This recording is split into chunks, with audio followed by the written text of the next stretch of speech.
Every NBA season has that moment when the temperature shifts. Not a boil, not smoke, just that first quiet click when someone turns on the burner under the trade pot.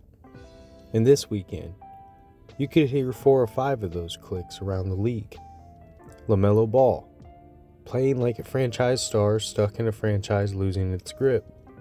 Morant, electric on the court, but the noise off it is getting louder than Memphis wants to admit. And then there's Dallas. Always Dallas, where the simmer is happening inside the pot, not outside of it.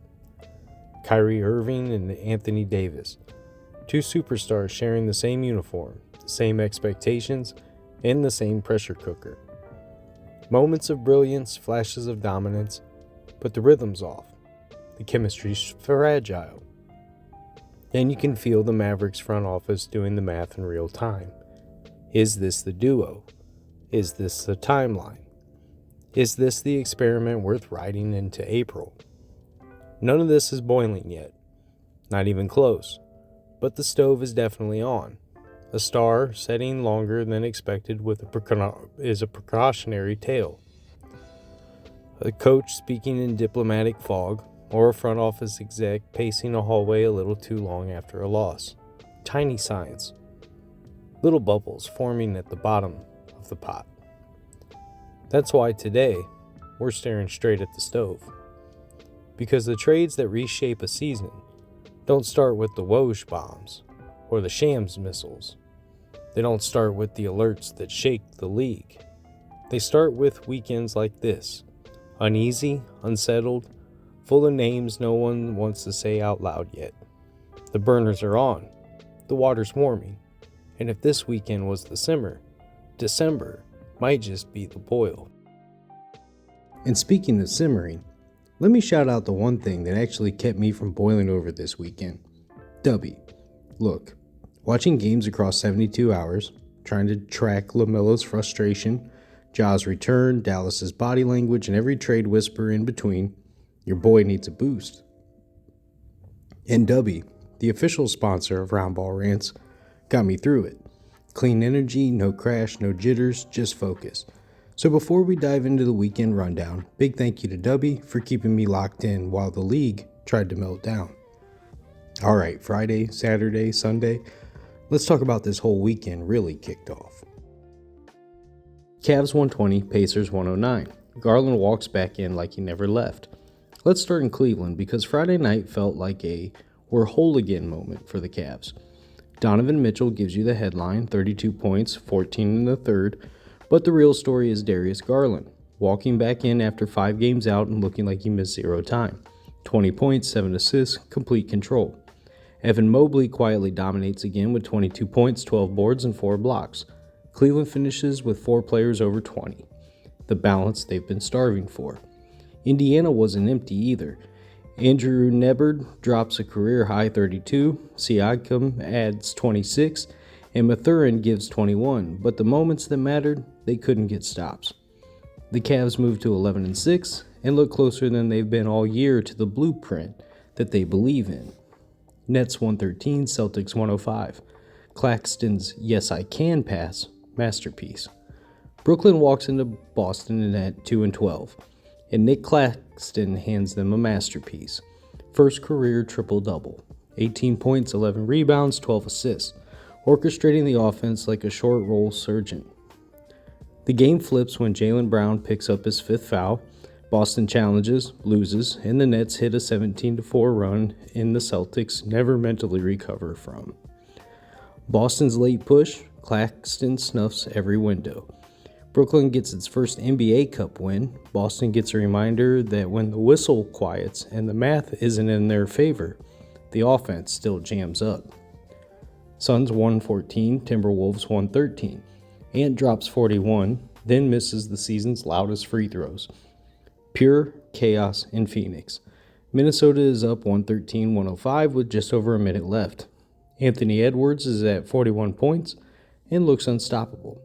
And then it unravels. Phoenix forces empty trips. Jordan Goodwin slices in for a layup. Then Edwards, brilliant all night, goes to the line to bury it. and misses both. That crack in the door is all Colin Gilleppe's speed needs. He hits a contested pull-up with 6.4 seconds left, finishes with 20, and Phoenix steals one they had no business winning. Minnesota drops to 0-6 against winning teams, and Phoenix walks out with the heist. Trailblazers 127, Warriors 123. Avita takes over the Chase Center. Portland goes into the Chase Center, a building they hadn't won in since 2021, and out-executes Golden State. Denny Avita posts 26 points, a career-high 14 assists, 6 rebounds, and goes 12 for 13 at the line, a point-forward masterclass. Donovan Clingan adds in 22 and 10, Caleb Love gives 26, and Toumani Camara adds 20. Golden State gets a look to tie it. Steph, Moody, Draymond, nothing falls. They even pick up a frustration tech. In an NBA Cup Group C game with real stakes, the young Blazers make a statement. Other Friday results include Miami 143, Chicago 107. Kel'el Ware had 20 points and 14 boards. Ayo Dosunmu with 23 points. OKC 144, Utah 112. SGA has 31 points and Keontae George with 24. Toronto 140, Washington 110. Brandon Ingram drops 24 points while CJ McCollum puts in 20. Dallas 118, New Orleans 115. Cooper Flagg has 29 points. Trey Murphy drops in 25. Denver 112, Houston 109. Nikola Jokic with 34, 10 and 9. Ausar Thompson had 22 and 7. And that was Friday, a night that felt like the league was cracking its knuckles before the weekend really got going. But if Friday was the simmer, then Saturday is when the pot actually started to move. Let's turn the page. Clippers 131, Hornets 116. James Harden turns back the clock. Saturday opened with a vintage performance nobody saw coming. James Harden detonated for 55 points, a Clippers franchise record, and did it with an ease that felt like 2019 Houston all over again. Step-backs, drives, foul baiting, mid-range craft, he had the full game alive. Charlotte wasn't empty. Brandon Miller poured in 29 points and kept the Hornets competitive throughout the 3 quarters. But Harden owned the night, controlling the tempo and buried them possession by possession. Clippers win 131-116 and Harden steals the headlines across the league. Magic 133, Knicks 121. Franz Wagner erupts for a career night. In Orlando, Franz Wagner delivered a game of his life. 37 points, attacking mismatches, cutting through gaps, and living at the rim. Orlando's offense flowed beautifully around him. Paolo Banchero didn't need to force anything, and Jalen Suggs played steady, mistake-free basketball. The Magic shot over 50% and controlled the second half. New York got 30 points from Karl Anthony Towns, but they never strung together stops, and the bench rotation struggled to keep the pace. Orlando rolls 133-121 and looks like a team learning how to process and close games with confidence. Kings 128, Nuggets 123. Jokic drops 44, but Westbrook steals the fourth. Sacramento shocked Denver in one of the wildest games of the night. Nikola Jokic was unstoppable, 44 points, bullying the Kings' interior and hitting everything from floaters to fadeaways. But Sacramento hung around just long enough to let Russell Westbrook take over. In the fourth quarter, Westbrook exploded for 21 points, turning back the clock with downhill attacks and transition bursts that completely flipped momentum. Denver never found a defensive answer, and Sacramento closes it out 128-123. A gritty, resilient win behind one of Westbrook's best performances in years. Pistons 129, Bucks 116. Cade Cunningham leads Detroit to 12 straight. In Detroit, the Pistons extended their winning streak to 12 games, taking down Milwaukee behind a masterclass from Cade Cunningham. Cade put up 29 points, 10 assists, and 8 rebounds, dictating flow and occupying every inch of the floor as a scorer and playmaker. Detroit shot a scorching 62.8% from the field, and when a team shoots like that, everything feels easy. Milwaukee, still without Giannis, leaned on Ryan Rollins' 24 points, but the Bucks simply couldn't match Detroit's pace or precision. The Pistons might not be hot anymore. They might just be evolving. Other Saturday results include Chicago Bulls 121, Washington Wizards 120. Nikolai Vucevic tripped in 28 points and 12 rebounds, while Kyle Kuzma from Washington tripped in 27. Dallas Mavericks 118, New Orleans Pelicans 115. Cooper Flagg had 29, while Trey Murphy III chipped in 25. And that brings us to Sunday, the final chapter of the weekend and the day where everything either evens out or blows up completely. If Friday was the spark and Saturday was the surge, then Sunday was the day where the league took a deep breath and showed us who could finish the weekend strong. A few teams stabilized, a few stumbled, and a couple of players put exclamation points on the entire 3-day stretch. Let's close out the weekend proper. Lakers 108, Jazz 106. Luka takes over Salt Lake. Let's start in Utah because the Lakers and Jazz give us one of those games that felt like it might slip away at any moment. And then Luka decided that it wasn't happening. Luka finishes the night with 33 points, 11 rebounds, and 8 assists, but the box score doesn't even come close to describing how he closed this game. Every possession in the final 3 minutes revolved around him. Not because the Lakers forced it, but because the Jazz had no choice but to let it happen. Every switch, every hedge, every bit of space Luka found, he punished them for it. The Jazz actually played a really good game. Keontae George continues to look like a future star, 27 points and 8 assists, and he looked fearless doing it. Utah's ball movement was crisp early, their pace was balanced, and they made the Lakers work for everything. But these are the type of games that separate true superstars from guys who just score a lot. Luka slowed the tempo, controlled the clock, and dissected Utah with surgical patience. It wasn't a flurry, it was a slow, suffocating takeover. Lakers survived 108-106, but the takeaway is simple. Luka's MVP-level imprint is officially back. Heat 127, 76ers 117. Miami finds its rhythm in Philly. In Philadelphia, Miami rolled like a team that finally remembered what it looks like when their offense clicks. You could feel the confidence early. Back cuts, drag screens, quick hits, all flowing like a team that knows exactly where each guy is supposed to be. And Powell was the anchor of it all, dropping 32 points on high efficiency. He didn't force anything. He didn't hijack possessions. He simply took what was there. And the Sixers gave him plenty. Philadelphia could not keep him out of the lane, and when they overcompensated, Miami spaced them out and hit threes behind him. For the Sixers, Trendon Watford was the bright spot. He put together 19 points, 8 rebounds, 7 assists, and he looked like a guy who understands how to keep an offense afloat when the main options aren't cooking. The problem is, Philadelphia had no consistent defensive spine tonight.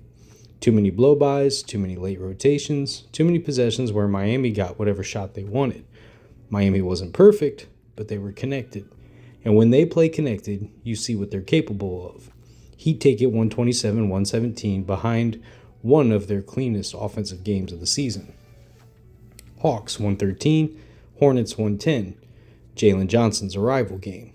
Now let's jump to Charlotte, because this one felt like a game where Jalen Johnson officially announced himself not as a prospect, not as potential, but as a player. Johnson puts up 28 points, 8 rebounds, and 11 assists, and that assist number might be the most important part. He wasn't just scoring, he wasn't just attacking mismatches, he was reading the game like a veteran. He orchestrated Atlanta's offense like somebody who sees angles 2 beats before the defense does. Charlotte fought hard. Con Knipple continues to be one of the most fearless rookies in the league, 28 points and 6 rebounds, and none of it felt fluky. He rises into his jumper with confidence, he attacks the closeouts with purpose, and he doesn't shy away from the moment. But the Hornets unraveled down the stretch. A couple turnovers, a couple rushed possessions, a couple of miscommunications defensively, and Atlanta made them pay for each and every one of them. For a Hawks team that's been waiting for someone to grab the steering wheel, Jalen Johnson just did it. Atlanta wins 113-110, but this one felt like the beginning of a bigger story. Suns 111, Spurs 102. Booker controls the game. Fox fights back. And finally, in Phoenix, the Suns handed the Spurs a 111-102 loss in a game that wasn't flashy, wasn't chaotic, but was absolutely professional. Devin Booker finished with 24 points and 7 assists, but this wasn't a heat check performance. This was him playing point of attack organizer, slowing the pace, controlling the spacing, putting guys in the right spots, and making sure Phoenix never drifted into those wild stretches they've struggled with all season. San Antonio, De'Aaron Fox came ready. He dropped 26 points and set the tone early by forcing Phoenix to defend in transition. When Fox is aggressive downhill, the Spurs look alive in a way that no one else can bring out of them. But Phoenix's poise was the difference. Every time the Spurs made a push, every time Wembanyama had a moment or Fox hit a tough pull-up, Booker slammed the door with poise. He dictated the game like a pilot landing a plane in turbulence. Smooth hands, no panic. Phoenix wins 111-102, and they look like a team settling into their identity. Other Sunday results. Orlando Magic 129, Boston Celtics 138. For the Magic, Jet Howard had 30 points, 7 rebounds. For the Celtics, Jaylen Brown chipped in 35 points and 8 assists. LA Clippers 105, Cleveland Cavaliers 120. Ivica Zubac had 33 points, 18 boards, while Donovan Mitchell for the Cavaliers chipped in 37 points, 8 rebounds, 6 assists. Brooklyn Nets 109, Toronto Raptors 119. Nets Michael Porter Jr. 25 points, 6 rebounds. Raptors Scotty Barnes 17 points, 7 boards, 4 blocks. Portland Trail Blazers 95, Oklahoma City Thunder 122. For the Blazers, it was Jeremy Grant with 21 points. For the Thunder, SGA 37 points, 7 assists. And that will wrap up our Sunday edition and our weekend roundup overall. Thank you for sticking it with us throughout the weekend. And now we get into the heart of today's episode. Before we turn the burner up on the trade stove, real quick, let me talk to everybody listening across all platforms. To the Spotify crowd, welcome in. You're officially getting Monday through Friday daily uploads now.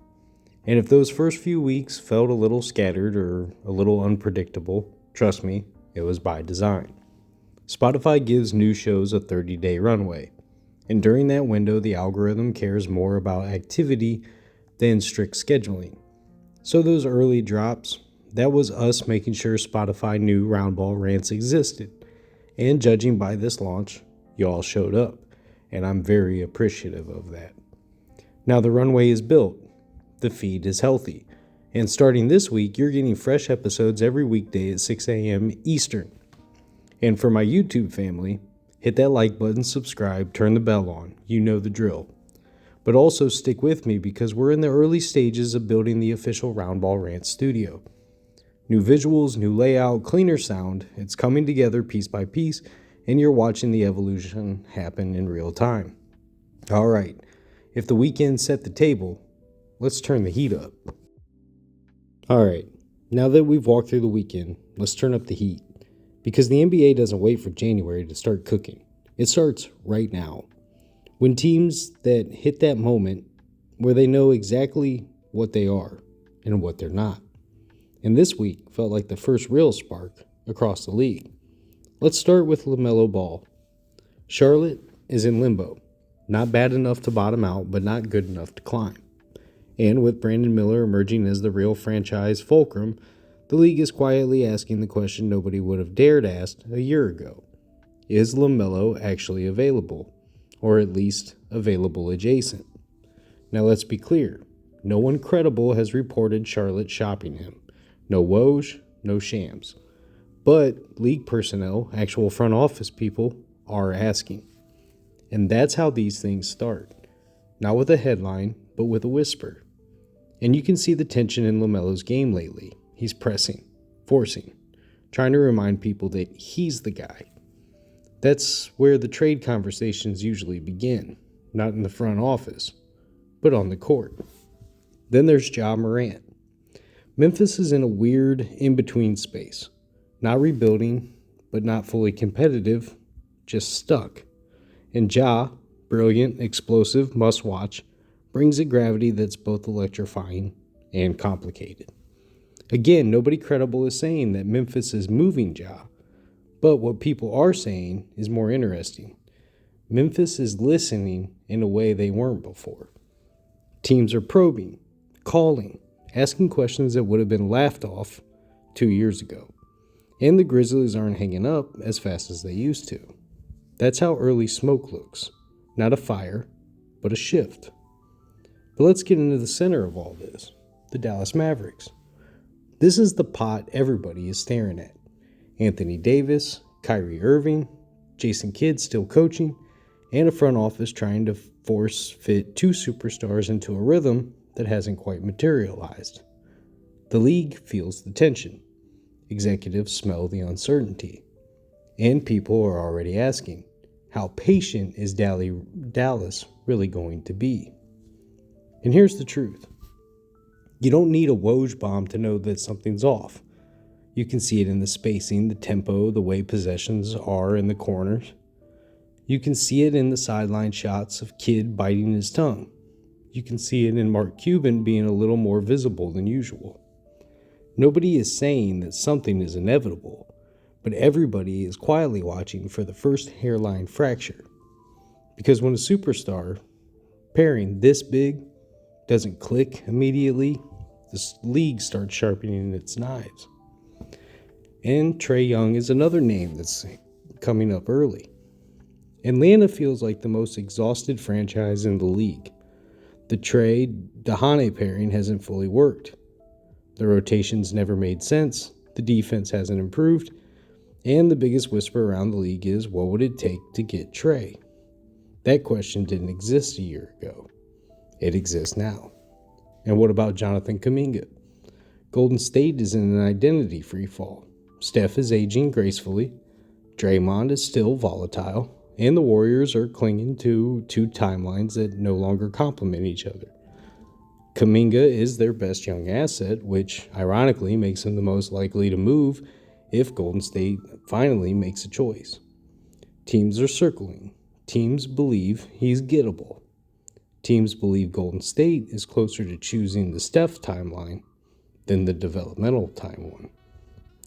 And historically, that decision usually costs a young star. Then there's Giannis. Let me be clear. Let me say this slowly. Nobody is saying that Giannis is available. Nobody credible is reporting any trade demand. But people inside the league are watching. They're watching Milwaukee the same way they watched Portland before the Dame move. It's an aging roster, depleted draft picks, very shallow bench, stars are doing too much, front office is limited, chemistry could be wobbling. You don't need rumors to sense when pressure is building. Sometimes the math does all the talking, and right now the math in Milwaukee isn't pretty. And then there are some secondary market names that are heating up. These guys aren't headliners, but they're difference makers. DeMar DeRozan, steady, professional, plug and play. Zach LaVine, big scoring, but a tricky contract. Domantas Sabonis, not likely to move, but teams would leap. Lauri Markkanen, Utah's most gettable star and a perfect fit for contenders. Brandon Ingram, quietly being monitored. OG Anunoby, always sought after. DeJounte Murray, he's a pressure valve that could be used on a new team. And then everyone is quietly watching Joel Embiid. Not available, but always whispered about because he's that good. And the situation in Philadelphia is that volatile. These aren't Woj bombs. These aren't Shams alerts. This is industry chatter, the credible kind. The kind that comes from front office behavior, not just social media noise. And here's the truth about the trade stove. It doesn't start with a blockbuster. It starts with a look, a quote, a substitution pattern, a meeting behind closed doors someone wasn't supposed to mention. And this weekend, we saw all the little signs that the league is getting ready for something. Not the explosion, not the warm-up, but it's starting something. And once December hits, somebody on this list is going to be the story we're all refreshing our phones for. Let's close the book on the court for a second and talk about something that hit the entire league this weekend. Chris Paul is officially embarking on his final NBA season.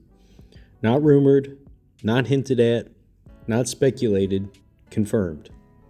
And it's strange because Chris Paul is one of the players where, even if you weren't his biggest fan, you never really pictured the league without him. He's been part of the fabric of basketball for almost 2 decades, a constant, a metronome, a standard. And now that standard is stepping away. Chris Paul's career, man, it's a journey you almost have to retrace to appreciate. He came into the league in New Orleans, back when they were the Hornets, and immediately changed a franchise that had nothing stable going for it. He made David West an all-star. He made Tyson Chandler an anchor. He made basketball in New Orleans feel important again. He played the position the pure way, not the loud way, not the viral way, but the right way. And then we get to that infamous chapter, the one that still shakes NBA fans when you bring it up, the vetoed Lakers trade. The day basketball had a fork in the road, and David Stern said, "No, not like this." And whether you were a Lakers fan or not, that moment shaped the next 15 years of the NBA. It sent Chris Paul on a path he never asked for, but one he maximized anyway. Because that's the thing about CP3. He always maximized whatever he had. He goes to the Clippers, helps create Lob City. And even though they never broke through, they were must-watch television for half a decade. Then Houston, where he got this close, a hamstring away from beating the Durant Warriors, which is as close to impossible as basketball has ever gotten. Oklahoma City, where he took a team that looked like a rebuild and dragged them into the playoffs like some kind of basketball sensei.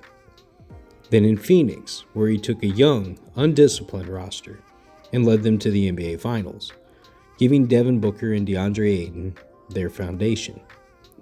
And then Golden State, where he embraced a veteran mentor role without ego.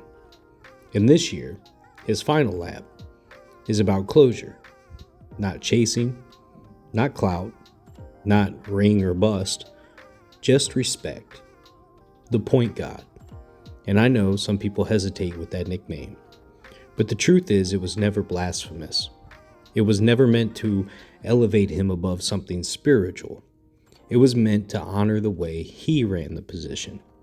With clarity, with precision, with command, with reverence. With a standard every young guard should still study. And that's what this farewell tour is about. Honoring the craft. Honoring the details. Honoring someone who didn't cheat the game, didn't chase shortcuts, didn't beg for the spotlight. He just played. Everywhere. For everyone. At a level that transcended the stat sheets. This is the last season we get to watch Chris Paul teach. The last season we get that mid-post shake, dribble into the elbow jumper. The last season we get the lecture after a blown assignment. The last season we get the chess instead of the checkers. And it deserves to be appreciated the right way. And that's why I want to take everything Chris Paul stands for, the discipline, the professionalism, the study, the poise, and carry it into today's bounce. Because when a legend says goodbye, it doesn't just close a chapter.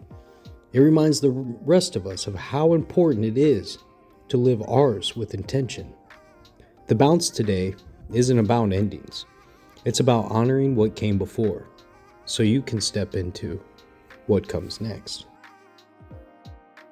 Before we close today, I want to sit with this idea of honor just for a moment. Because watching Chris Paul enter this farewell tour, it definitely hits different. We live in an NBA era where everybody is chasing something. Chasing a bag, chasing a narrative, chasing a moment, chasing attention, and sometimes that's the business. Sometimes that's the generation. But Chris Paul never chased any of it. He didn't bounce around the league looking for super team shortcuts. He didn't chase rings by attaching himself to whoever was hot that season. He didn't hop to bigger markets for clout. He didn't run from tough situations. He just played the game. Played it well. Played it honestly. Played it with purpose. And now that he's taking this final lap, this farewell tour is about honoring that. Not clowning him because he didn't win a ring. Not reducing his legacy to some box score argument. Not treating him like a punchline because the basketball gods didn't hand him the ending that he deserved. Not making jokes about his age or his injuries. No. This is about respecting a man who gave the game everything he had. Every stop along the way. New Orleans, Los Angeles, Houston, Oklahoma City, Phoenix, and Golden State. He elevated people. He elevated standards. He elevated expectations. And there's something noble in that, something timeless. And as he steps away, it forces us to ask a bigger question. Who's next? Who's the next point guard?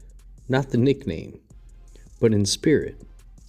Who's the next guard that organizes the game instead of hijacking it? Who studies? Who listens? Who leads? Who treats every possession like a responsibility and not a spotlight? Because that's Chris Paul's true legacy. Not the wins, not the losses, not the what ifs, but the blueprint. A blueprint for how to lead. A blueprint for how to elevate teammates. A blueprint for how to honor the game, even when the game doesn't always honor you back. So as this season unfolds, and as the arenas stand and applaud for him one last time, let's do it right. Let's honor what he was, not what he wasn't. Let's celebrate the craft, the consistency, the professionalism. Let's appreciate a career built on work, not shortcuts. Let's acknowledge a man who did not cheat the grind. He served it. And maybe in that same spirit, we remember to honor the chapters in our own lives that are closing too. Not with fear, not with regret, but with gratitude for what they were, and respect for the people who lived them alongside us. Chris Paul's final season isn't a eulogy, it's a reminder. A reminder that greatness isn't always loud. A reminder that legacy isn't always shiny. A reminder that honor still matters most of all. Because Chris Paul gave the game everything he had. My name is Vincent Cooper. This was Round Ball Rants. And as always, it's not just basketball. It's therapy with a bounce.